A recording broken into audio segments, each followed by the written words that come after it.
Toute cette semaine, nous passons à table à l'heure du feuilleton ce soir. Et pour ce deuxième épisode, un plat complet, généreux, traditionnel et réconfortant. La potée lorraine, elle fait partie des recettes incontournables de l'hiver. Un classique qui réunit viandes et légumes et qui existe depuis le Moyen-Âge. Grégory Boileau, Éric Bertrand. Il est l'un des ambassadeurs d'un plat emblématique. Un fervent défenseur de la potée lorraine. Et ce jour-là, nous avons suivi Pascal Batagne chez son boucher préféré. Je veux bien une barquette de 5. Je souhaiterais faire une potée lorraine. Donc j'aurais besoin de tous les éléments pour faire une potée lorraine. Cet ancien charcutier traiteur, aujourd'hui à la retraite, doit préparer une potée lorraine pour un repas familial. Et côté viande, rien ne doit manquer. Jambonneau, saucisses à cuire, lard et échine fumée, tous les grands classiques sont là. Ça, c'est un plat, je dirais, roboratif.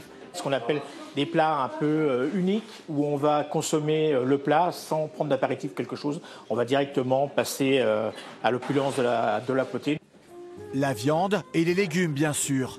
Haricots blancs, choux, carottes, oignons, poireaux, pommes de terre. Un plat complet, idéal pour passer l'hiver bien au chaud. Pour Pascal Batagne, la potée lorraine rappelle surtout des souvenirs de jeunesse, lorsque sa grand-mère en préparait très tôt le matin. Aujourd'hui, c'est lui qui cuisine pour toute la famille. Et il a bien évidemment des petites astuces pour sa recette. Il y a des recettes où on ne fait pas revenir les oignons. Voilà. Moi, je vais faire revenir les oignons et les poireaux. Voilà. Et c'est ce qui va conférer un goût particulier à cette potée. Voilà. Avec le Saint-Loup, bien évidemment. Alors, pas d'huile, pas de beurre, surtout pas de beurre. La potée lorraine est apparue au Moyen-Âge, où les paysans cuisinaient ce qu'ils avaient à portée de main. Un plat familial, généreux, facile à réaliser, mais qui demande du temps. Près de 3 heures de préparation et de cuisson. Et on recouvre. L'avantage, c'est qu'on peut le cuisiner le dimanche, tranquillement, voilà. Et on peut en avoir pour plusieurs jours. Et l'idée, surtout quand on fait des plats comme ça, ce qui est toujours meilleur, bien évidemment, c'est toujours de le réchauffer. Et plus il est réchauffé, meilleur il sera, quoi.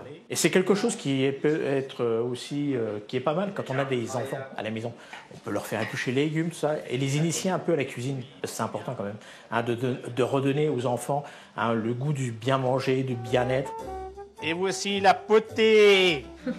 Et puis vient l'heure de la dégustation. Amis, famille, tous réunis autour d'une même table pour apprécier l'un des plats les plus chaleureux de la région.